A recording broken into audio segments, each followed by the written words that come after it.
The Gigafactory has a new purpose, a new positive EV bill hits the U.S. Senate, some tips on winter weather energy consumption, and more. Here are your Tesla tidbits for October 17th, 2016.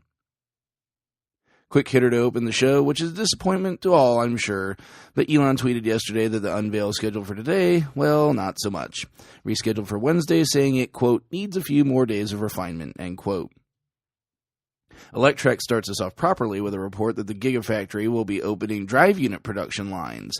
Tesla outed themselves on the plans by posting jobs for 6 drive systems manufacturing and control systems engineers at the Gigafactory, previously only located at Fremont. If the listings themselves weren't proof enough, one of the listings contains the following, quote, Tesla is seeking a highly motivated manufacturing engineer for our Gigafactory in Reno Sparks, Nevada, to develop new processes and high-volume automation equipment for Tesla drive unit assembly lines, end quote. Electrek reached out to Tesla for comment, but got no answer. Speaking of gigafactories, there's one in New York for the Solar City side, too, and it also is about to see some changes. Tesla announced via its blog yesterday that it will team up with Panasonic yet again to make photovoltaic cells and modules at Solar City's Buffalo Gigafactory.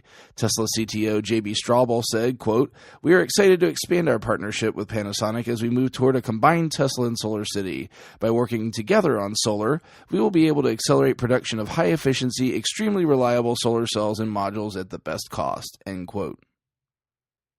Back to Electrek for some good news for all EV owners and would-be EV owners out of my home state.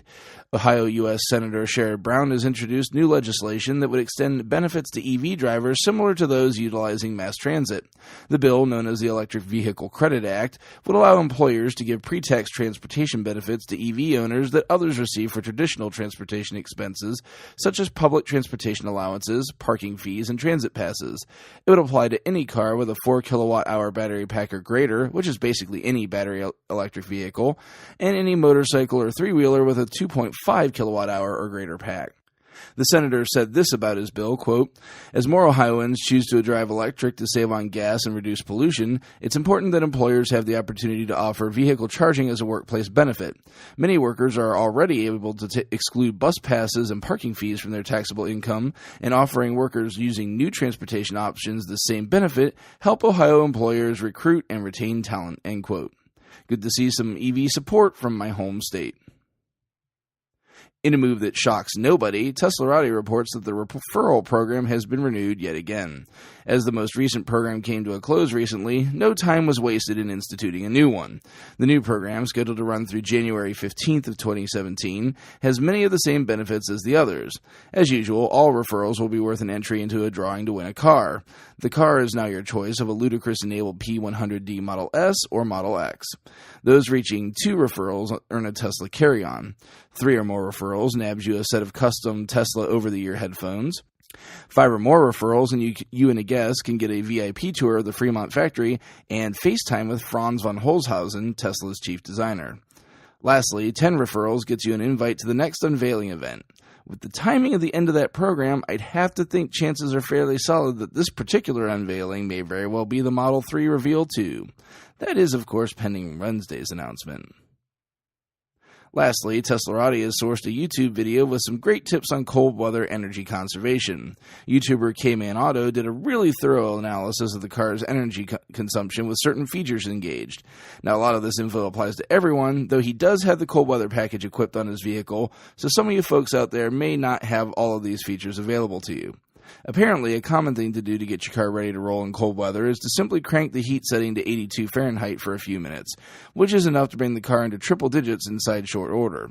However, it also drains the most power. This comes at a cost of 6.4 kilowatt hours of consumption, or a draw rate of 18 to 20 miles lost per hour. Surprisingly, the most economical of the heating solutions in the car are the seat heaters. A single heater enabled draws only 57 watt-hours of energy, or roughly 0.17 miles lost per hour. Kicking all 5 on bumps this up to only 247 watt-hours, or 0.74 miles lost per hour. So what's a cold weather driver to do? Well, the answer is mostly patience. As it turns out, setting the car to the actual temp you want it to arrive at, in his example 74 Fahrenheit, is reasonably economical. Consumption there clocks in at 342 watt-hours, which is just a touch over 1 mile lost per hour. The article posits that the fastest, most energy-efficient way to a toasty cabin is to kick on the seat heaters for immediate impact and allow the HVAC to slowly bring up the temp to finish the job. Be sure to check out the links to today's full stories in the show description. If you get some value out of the show, please consider supporting me at patreon.com/TeslaTidbits. Thanks as usual to my super patron John Waltauer for his support. If you have something to buy from Amazon, please consider using my Amazon link in the show description to access the site. It costs you nothing extra, and they'll kick a little something back to the show for your trouble. Finally, you can support the show for free through positive reviews on the major media services where you find the show, and by simply spreading word of the show to other Tesla lovers. If you have feedback for the show, the best way to be heard is to tweet at Tesla Tidbits. One bit of errata I just noticed while putting together today's show. My apologies for the bit.ly links being incorrect on the last two shows there. They were actually a show behind on both shows. So the 106 show had the 105 links, and the 105 show had the 104 links. My apologies for the error. That'll do it for today. I'll see you back here again tomorrow. Until then, keep it charged and hit the road.